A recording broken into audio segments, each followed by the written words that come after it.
보는 관점이 아주 재밌는 것 같습니다. 그리고 배려 문화가 없다라는 한마디로 이렇게 딱 정리를 했는데, 결국 이 배려가 있느냐 없느냐, 그건 이제 서비스 정신이 있느냐 없느냐, 요게 자본주의 정신이 있느냐 없느냐, 또는 인류국가로 갈 수 있는 국민 교양이 있느냐 없느냐, 모든 것의 출발이죠. 예절이 바로 배려 아니겠습니까? 남을 생각하는 마음, 남을 생각하는 마음, 남에게 나눠주는 마음, 이게 배려인데 아주 핵심을 딱 잡은 것입니다.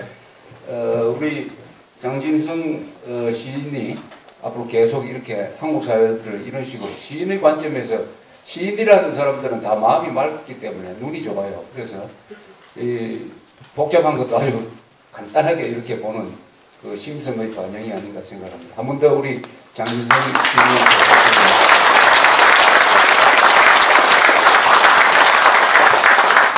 중국이 가짜 경제라고 그랬는데, 아까 이야기 나왔듯이 벤츠, BMW 이런 가짜를 많이 만들어냈답니다. 저는 벤츠를 어떻게 가짜로 만들어내는지 아주 한번 현장에 가봤으면 좋겠는데, 벤츠를 만드는, 가짜 벤츠를 만드는 또 거대한 자동차 공장이 있대요. 중국에서 가짜와 관련된 무슨 이야기가 많은데, 한 농부가 씨를 뿌렸는데 이게 가짜라서 완전 농사를 망쳤답니다. 그러니까 화가 나니까 독약을 먹었는데 이게 또 가짜라서 죽지를 않아요. 또 화가 나서 술을 마셨는데 이거에 또 가짜라서 죽어버릴 겁니다. 술에 독약이 들어가가지고. 중국은 뭐 한마디로 말하면 크죠. 중국은 크답니다. 중국은 크다. 얼마나 크느냐. 육지 면적으로는 네 번째죠. 러시아, 미국, 카나다, 그 다음에 중국.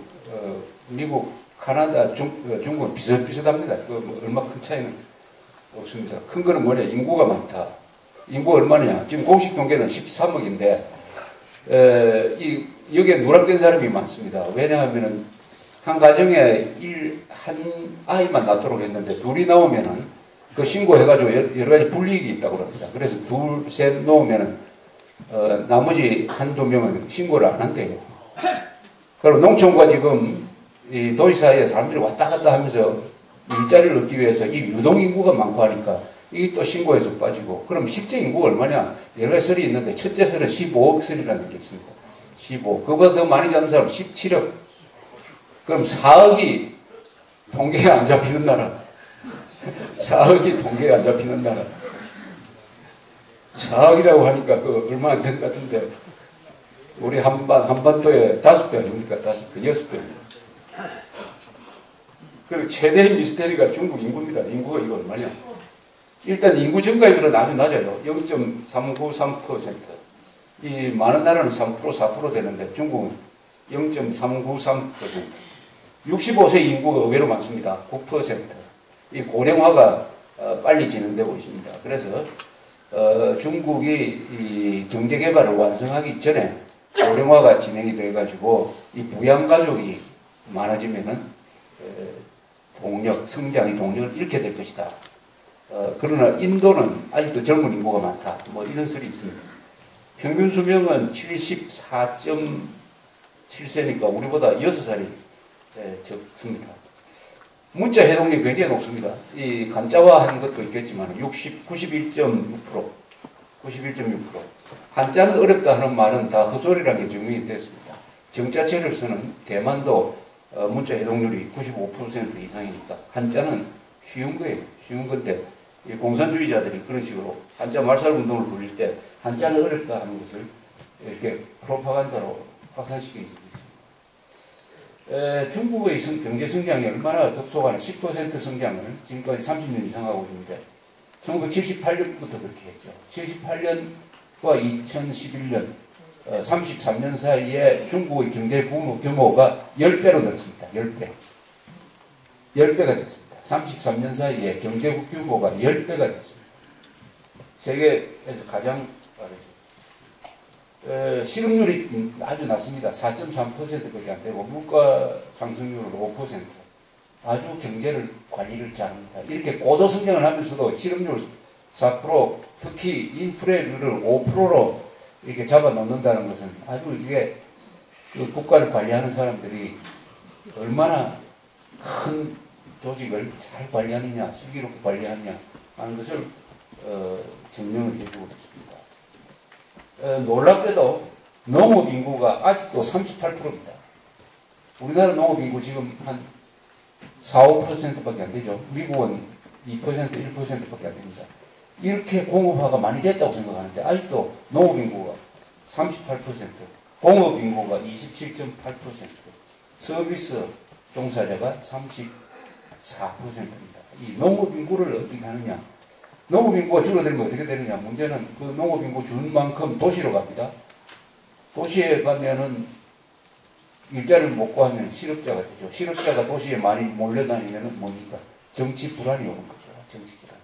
중국의 가장 큰 문제는 농촌 인구가 도시로 유입되는 것을 낮추는 겁니다. 낮추려니까 농업을 그냥 갖고 있어야 되죠. 경제성은 맞지 않더라도.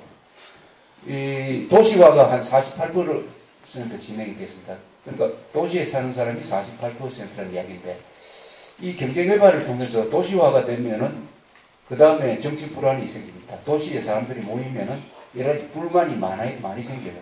또 불만을 막 전달을 하는 이 구조가 생깁니다. 더구나 지금 약 8억대의 모바일 폰이 중국에 있습니다. 8억대입니다. 8억대.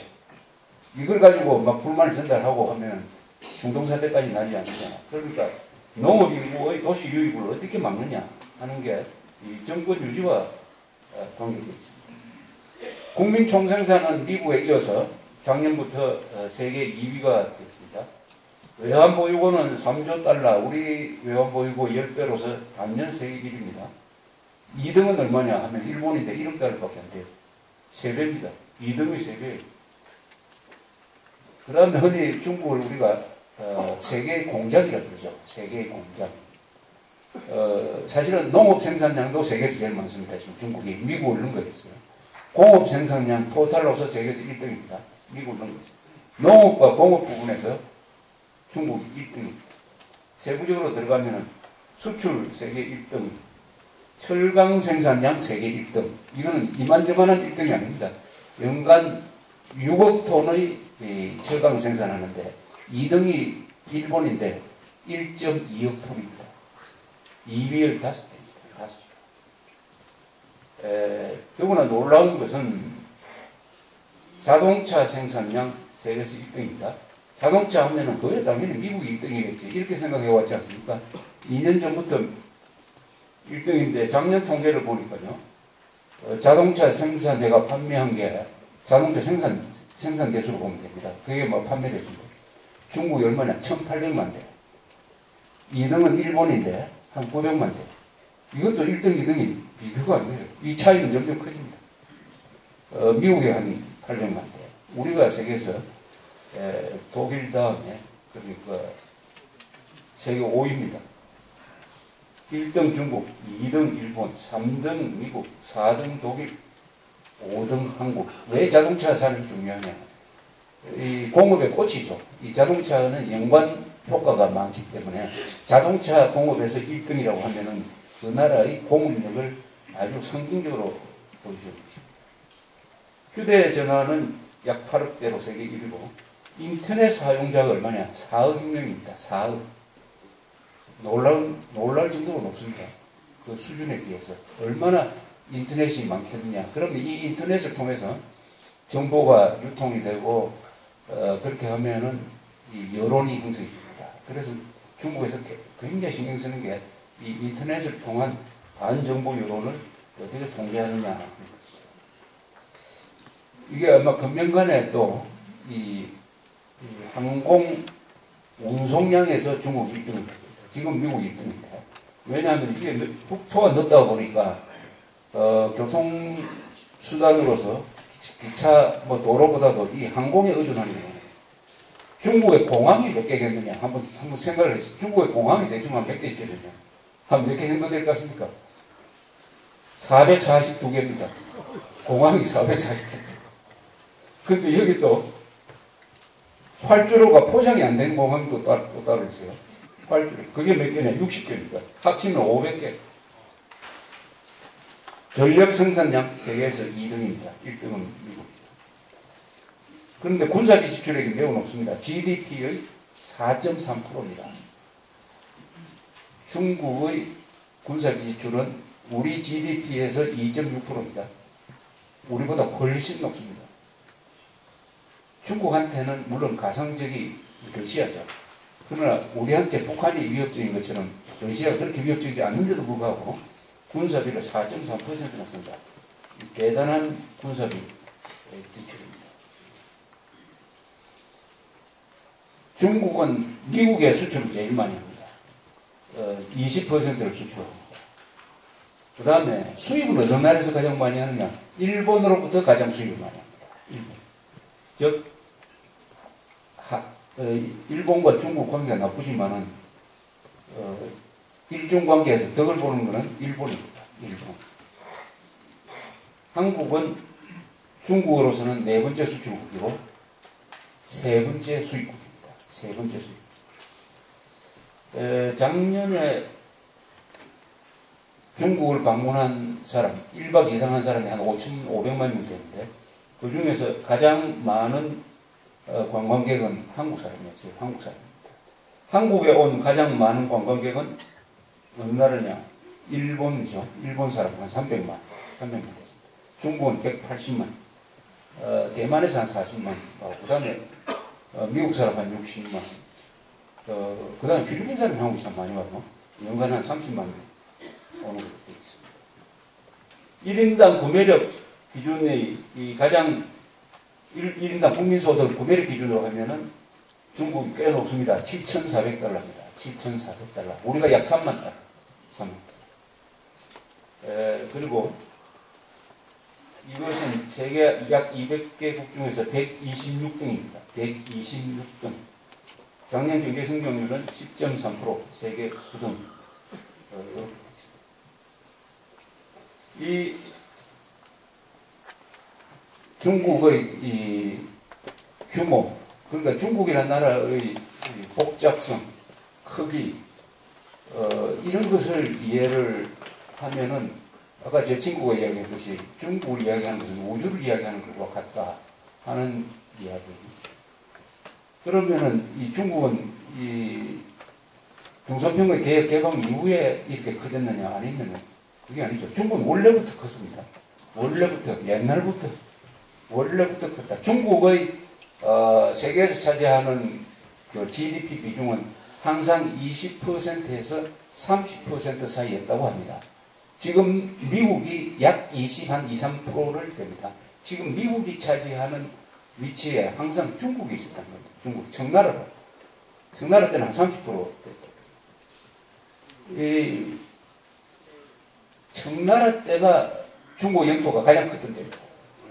우리는 지금 청나라가 아주 말기에 아주 진멸렬했기 때문에 청나라에 대해서 아주 나쁜 인상을 갖고 있는데 그렇지 않습니다. 청은 중국 역사상 가장 큰 국토를 가지고 있었습니다. 중국의 그 주권이 미치지 못한 지역이 몇 개 있었습니다. 티베트 같은데, 그 다음에 저기 중앙아시아 중에서 신강성 지역, 이런 건 원래 중국 영토였던 적이 거의 없습니다. 그 다음 몽고, 이런 걸 다 청나라가 잡아먹었습니다. 바로 지금 중국이 그 청나라의 영토를 이어받아 버렸어요. 그러니까 지금 역사상 가장 영토가 큽니다. 지금의 중국.